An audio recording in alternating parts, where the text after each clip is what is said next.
terima kasih. Di sini akan menjelaskan pengertian narkoba beserta cara mengatasinya. Perkenalkan, nama saya Marti Heluka. Mari kita akan masuk dalam materi. Yang pertama, menurut simil atau klaim. Menurut simil atau klaim, narkoba adalah zat atau obat yang dapat mengakibatkan ketidaksadaran atau pembisuan dikarenakan saat tersebut bekerja dengan mempengaruhi susunan atau saraf internal. Yang kedua, menurut Good Days, narkoba adalah zat kimia yang dibutuhkan untuk merawat kesehatan saat tersebut masuk ke dalam organ tubuh, maka akan terjadi satu atau lebih perubahan fungsi di dalam tubuh, lalu dilanjutkan lagi dengan ketergantungan saraf fisik dan psikis atau pada tubuh, sehingga jika saat tersebut dihentikan pengungsian maka akan terjadi gangguan secara fisik dan fisik. Yang ketiga, menurut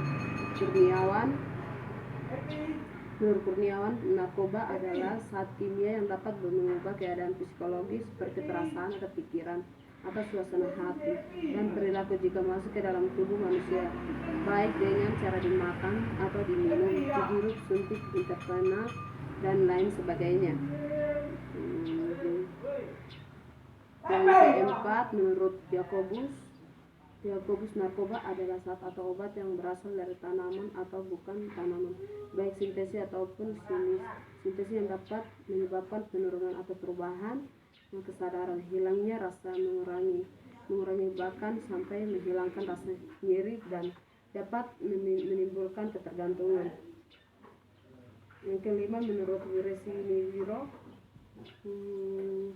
narkoba adalah zat atau obat yang bisa menyebabkan ketidaksadaran atau pembisuan karena saat tersebut bekerja dengan mempengaruhi saraf atau pusat manusia. Istilah narkoba menurut bahasa.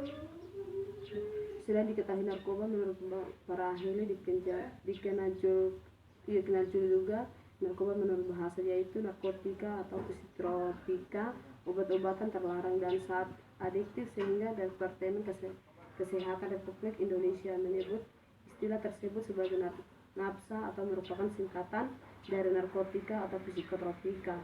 Dan saat adiktif, narkoba memiliki kepanjangan yakin, narkotika, psikotropika, obat-obatan terlarang, saat adiktif. Sisa akan menjelaskan jenis-jenis narkoba yang paling populer di Indonesia. Yang pertama, ganja. Nama populer di ganja di Indonesia dikenal dengan sebutan simeng atau marijuana atau geleng. Pocong, menurut survei yang dilakukan Badan Narkotika Nasional BNN pada tahun 2014, penggunaan ganja di Indonesia sangat tinggi, yaitu dari golongan pekerjaan sebanyak 956 sampai 2.000 orang, dari golongan pelajar sebanyak 565 sampai 598 orang, dan golongan rumah tangga sebanyak 460 sampai 39 orang. Yang kedua, sabu. Nama populer sabu di Indonesia dikenal dengan sebutan met atau metematin atau kristal atau kapur es. Menurut survei dilakukan Badan Narkotika Nasional BNN, penggunaan sabu di Indonesia sangat tinggi, yaitu dari golongan pekerjaan sebanyak 419 sampai 448 orang, golongan pelajar sebanyak 151 sampai 548, dan golongan rumah tangga sebanyak 189 sampai 799 orang. Yang ketiga, ekstasi. Nama populer ekstasi di Indonesia dikenal dengan sebutan E atau X atau XTC. Menurut survei yang dilakukan Badan Narkotika Nasional BNN, penggunaan narkoba jenis ekstasi menduduki peringkat ketiga yang sering dikonsumsi dengan jumlah penggunaan dari golongan pekerjaan sebanyak 32 sampai 444 orang, dan dari golongan rumah tangga sebanyak 140 sampai 614, dari golongan pelajar sebanyak 106 sampai 704 orang. Keempat, heroin. Nama populer di Indonesia dikenal dengan sebutan putab atau bedak atau etep. Menurut survei yang dilakukan Badan Narkotika Nasional BNN, pengguna narkoba jenis heroin berdapat peringkat keempat yang paling banyak dikonsumsi dengan jumlah penggunaan dari golongan rumah tangga sebanyak 33 sampai 358 orang, dari golongan pekerjaan sebanyak 32 sampai 782 orang, dari golongan pelajar sebanyak 29 sampai 838 orang.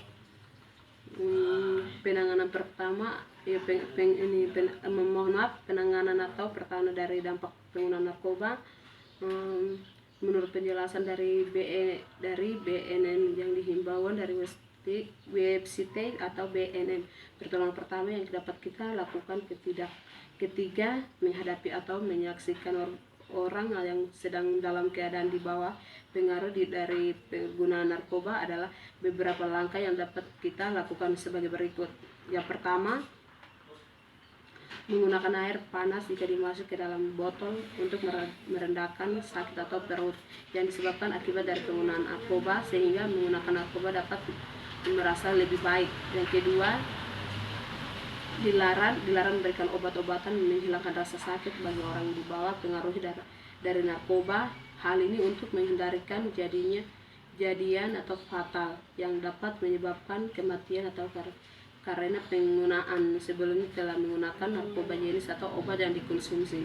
Yang ketiga, sediakan kamar atau ruangan kepada penggunaan yang nyaman dan tentang organ yang baru saja melewati fase saku atau merasa nyaman dan mampu berpikir jernih, atau hal ini sangat membantu dalam pemulihan. Yang keempat, jika penggunaan tidak dapat tidur, maka hendaknya menyediakan majalah atau buku atau radio atau televisi atau sejenisnya yang dapat menjadi hiburan yang aman dan positif bagi penggunaan, agar dengan media tersebut dapat membantu penggunaan tidur tanpa mengonsumsi obat tidur. Yang kelima, panggil tenaga profesional atau seperti petugas kesehatan, karena menggunakan sangat membutuhkan hal tersebut dengan agar penanganan menjadi tempat atau kepada penggunaan yang sedang saku. Demikian hasil presentasi hampa. Sekian, terima kasih.